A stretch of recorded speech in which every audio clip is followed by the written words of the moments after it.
안녕하세요. 얼마 전 타원한 30대 초반의 여성입니다.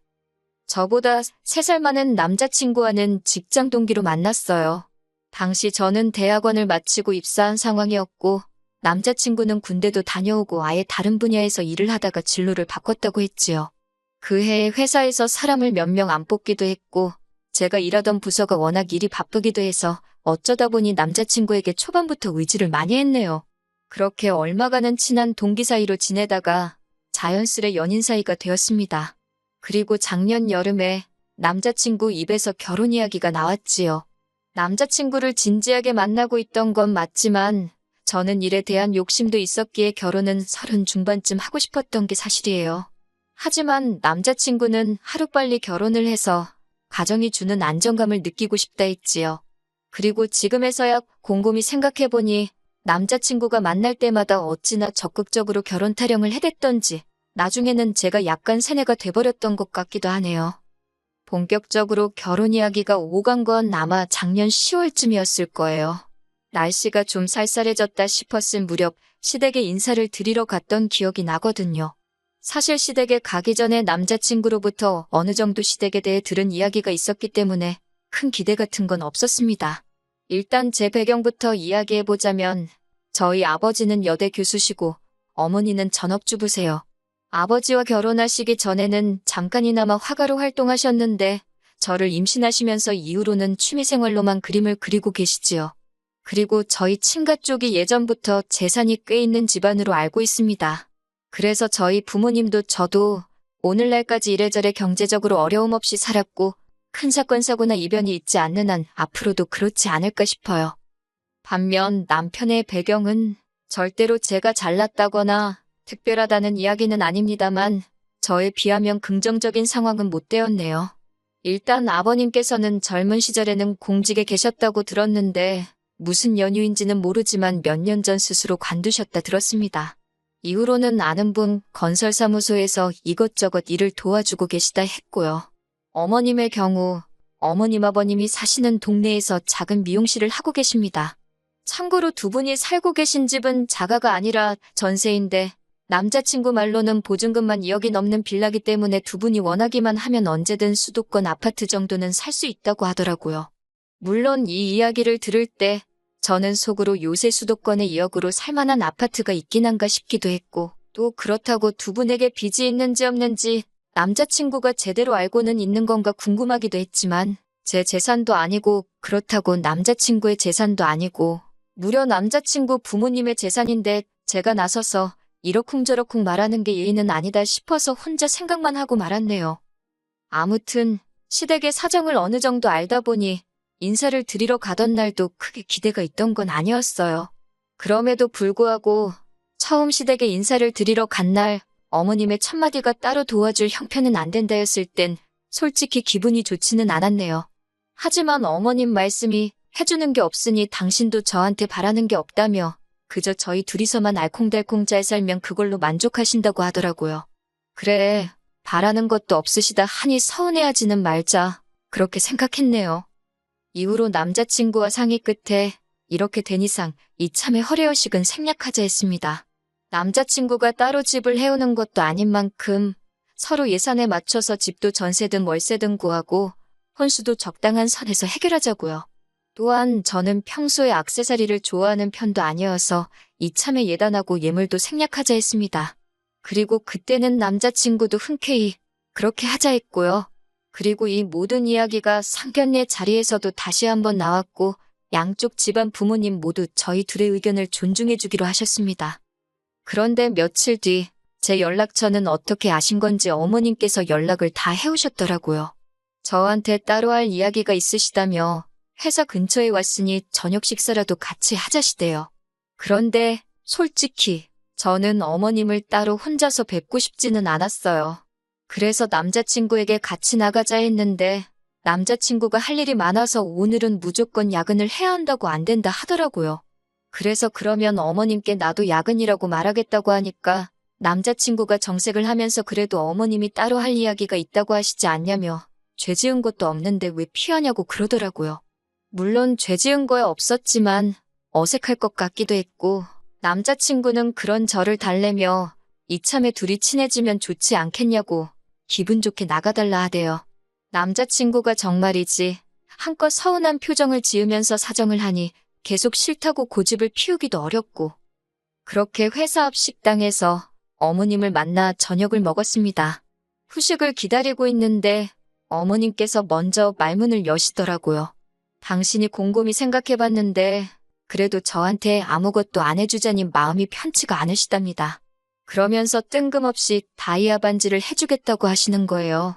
저는 이미 남자친구랑 받은 결혼 반지도 있었고 그래서 괜찮다고 급구사양을 했습니다만 어머님이 어른이 준다 하면 감사합니다 하고 받는 게 예의라고 나중엔 급기에 화까지 내시대요.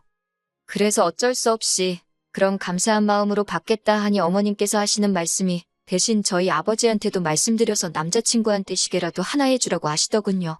제가 난처한 표정을 짓자 그걸 시계 얼마 하지도 않는다면서 당신이 주변에 물어보니 한 5, 600이면 산답니다. 생각지도 못한 시계 이야기도 그렇고 거기다 금액까지 들으니 이건 아니다 싶더라고요. 그래서 제가 어머님 떨어 죄송하지만 오빠랑도 이미 안 주고 안 받기로 했다고 그냥 다이아 안 해주셔도 되니까 시계 이야기도 못 들은 걸로 하겠다 했어요. 그랬더니 어머님이 이번엔 나오지도 않는 눈물을 훌쩍이시며 당신이 금이야 오기야 키운 아들이 시계 하나도 못 받고 장가가는 게 속상해서 그러신다나요? 결국 제가 일단은 남자친구하고도 그렇고 저희 부모님하고도 이야기를 해보겠다 했네요. 그날 밤 남자친구에게 어머님이 하신 말씀을 전하니 남자친구가 한다는 소리가 그래도 어머님이 무조건 시계를 내놓으라 하신 것도 아니고 저한테도 다이아를 해준다 하시는 거 아니냐. 그러면서 너무 부담스럽게 생각하지 말자며 저도 다이아 하나 받고 자기도 시계 하나는 받고 결혼하면서 이 정도는 괜찮지 않겠냐 하대요.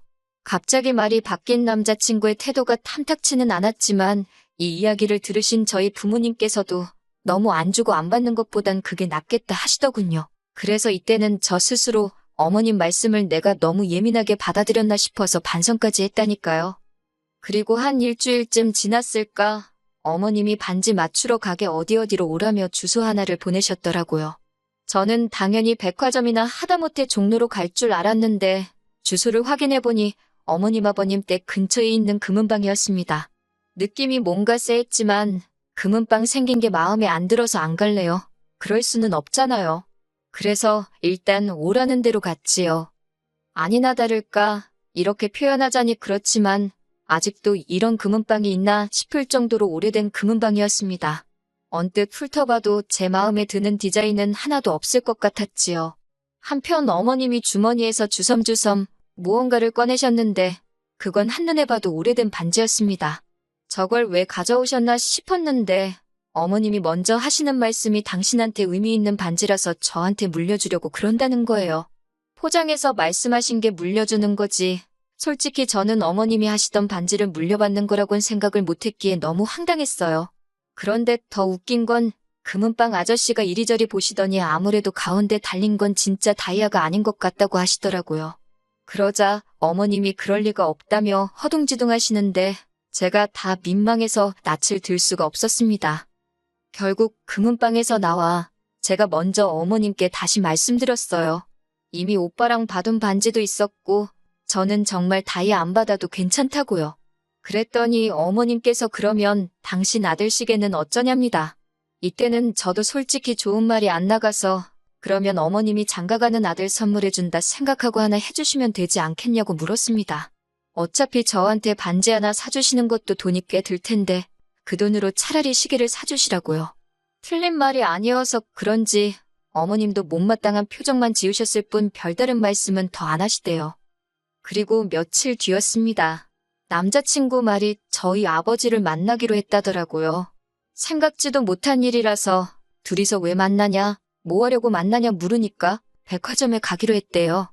저희 아버지가 남자친구 시계를 사주신다고 하셨다는 거예요. 생각지도 못한 남자친구의 말에 당황한 제가 아버지께 전화를 드렸습니다. 아버지께서 하시는 말씀이 너무 신경 쓰지 말라며 사실 며칠 전에 제 시어머니 될 분한테 연락을 받으셨대요. 당신이 금이야 오기야 키운 아들인데 장인한테 시계 하나 못 받고 장가가는 게 마음이 안 좋아서 그런다며 형편되시면 하나 사주시면 안 되겠냐 그랬다나요? 너무 뻔뻔한 어머님의 태도에 이야기를 전해 듣던 제 얼굴이 다 붉어지는 기분이었습니다. 저는 일단 아버지께 그러면 그냥 나중에 내가 오빠랑 가서 같이 고르고 사주겠다고, 오빠 입장에서도 아빠랑 가는 것보단 나랑 가는 게 편하지 않겠냐는 말로 둘러대곤 그날 약속을 취소하게 만들었어요. 그리고는 남자친구에게 이게 무슨 경우냐며 따졌습니다. 주는 거 없이 받는 거 없이 그렇게 식을 올리자고 한 것도 다 오빠 쪽 사정을 고려해서 정한 거였는데 이렇게 뒤로 이거 해달라 소리가 나오면 곤란하다고요. 그러자 남자친구 말이 자기는 정말 아무것도 몰랐다면서 자기가 어머님하고 잘 이야기해보겠다대요. 그리고 저는 이 말을 철석같이 믿었지요. 하지만 제가 정말 폭발하게 된 건 그 이후의 일 때문이었습니다. 저희 파혼의 결정적인 이유이기도 하고요. 시계 사건 이후로 어머님은 제가 기어이 그 시계 하나 안 해주려고 용을 썼다는 식으로 저를 치사한 사람으로 몰아가셨고 저는 저대로 어머님의 뻔뻔한 태도에 학을 뗀 상태였어요. 그 와중에 식장 이야기가 나왔는데 어머님이 자꾸 당신 동네에서 가까운 웨딩홀을 고집하시더라고요. 하지만 객관적으로 봐도 저희 부모님 하객이 월등히 많은 상황이었기에 아버지께서 어머님 아버님께 양해를 구하고 호텔에서 식을 올리자 하셨습니다. 대신 결혼식과 양가 하객들 식비는 저희 쪽에서 전부 부담하겠다 하셨고요. 그런데 이 이야기를 들으신 어머님께서 저더러 얘기 좀 하자 하시더니 하신다는 말씀이 당신이 아무리 생각해봐도 호텔 내식이라니 그거야말로 허례허식 같답니다. 그러면서 저더러 부모님을 잘 설득해서 결혼식은 적당한 데서 올리고 대신 현금회단으로 생각하고 1,000만 원만 달라시대요. 진짜 커피 한잔 하면서 이야기를 하던 중이었는데 하마터면 어머님 얼굴에다 그 커피 뿜을 뻔했네요. 저는 간신히 커피를 삼키고 어머님께 갑자기 무슨 예단비를 말씀하시는 거냐, 그렇게는 못 해드린다 했습니다. 그랬더니 어머님이 하는 소리가 당신 주변에서는 며느리 들어온다 하면 핸드백 사다 안기고 밍크 사다 입혀주고 그런다나요. 자기같이 불쌍한 인생도 없다면서 아들 하나 번듯하게 키워서 장가 보내는데 그 정도는 바라지도 않는다며 그 1,000만 원 당신 비상금으로 가지고 있고 싶다나 어쩐다나 말도 안 되는 소리를 하시더라고요.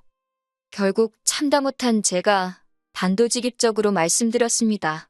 집도 반반하게 생겼고 혼수도 그럴 판이다. 저도 받은 거 하나 없다. 제 주변에도 해가는 거 없이 시댁한테 이것저것 받아서 시집가는 친구들 많다. 저희 부모님도 저희리 반듯하게 키워서 시집 보내시는 거다. 진짜 쉬지도 않고 그동안 속에 있던 말들을 쏟아낸 것 같아요. 그랬더니 어머님이 어이가 없단 표정으로 절 바라보시더니 말 잘해서 좋겠다며 한껏 비꼬시더라고요. 어머님과 그런 대화를 나눈 후 3일 동안 휴가 내고 집에서 남자친구 연락도 피하고 혼자 정말 많은 생각을 했습니다. 그리고 결론은 파혼이었어요. 마음의 정리를 마친 제가 남자친구에게 먼저 연락을 하니 남자친구가 자기도 할 말이 많다며 만나자 하더라고요. 그렇게 카페에서 마주 앉았는데 남자친구가 먼저 대뜸한다는 소리가 결혼 전에 고부 갈등이라니 자기는 생각도 못했다면서. 그리고서는 저더러 무조건 어머님한테 죄송하다 하래요. 어머님이 아들 장가 보내려니 서운해서 어깃장 좀 놓으신 건데 저더러 왜 그런 걸 못 받아주냐고 제 탓을 하면서 말이지요. 터진 입이라고 주절주절 떠들어대는 남자친구의 입을 보고 있으니 더는 설명하고 어쩌고 말도 섞기 싫어서 그냥 됐다고 다 때려치자 했습니다. 고부 갈등이고 뭐고 이렇게 시작도 하기 전에 스트레스 받고 어머님 비위 맞추고 그렇게는 못 산다고요. 그리고 말이 나와서 말인데 솔직히 어머님 너무 염치도 없으시고 뻔뻔하다. 나는 그런 어머님을 가족으로 받아들일 자신이 없다고 쏘아붙였네요. 내가 뭐가 아쉬워서 이 꼴 저 꼴 다 봐가며 오빠랑 결혼을 해야겠냐고 전부 다 없던 일로 하자 했어요. 그랬더니 남자친구도 속된 말로 지가 지금 발뻗을 자리가 아닌 걸 알았는지 갑자기 제가 자기 말뜻을 오해한 것 같다며 저를 붙잡대요. 자기가 겉으론 어머님 편을 드는 것 같아도 마음속엔 저 하나뿐이라나 어쩐다나. 하지만 남자친구의 찌질한 모습에 그나마 남아있던 정도 떨어지고 마음이 훅 식어버렸지요. 솔직히 파혼을 하고도 같은 사무실에서 매일같이 얼굴을 마주하게 되니 정말 고역이더라고요. 그래서 똥이 무서워서 피하냐 더러워서 피하지 정말 그 생각 하나로 이직 준비를 했고 다행히 다음 주부터는 새로운 회사로 출근하게 되었습니다. 지금 다니는 회사보다 더 좋은 조건으로 가는 거니 그림도 나쁘지 않고요. 새해에는 저한테 좋은 일만 있으면 좋겠습니다.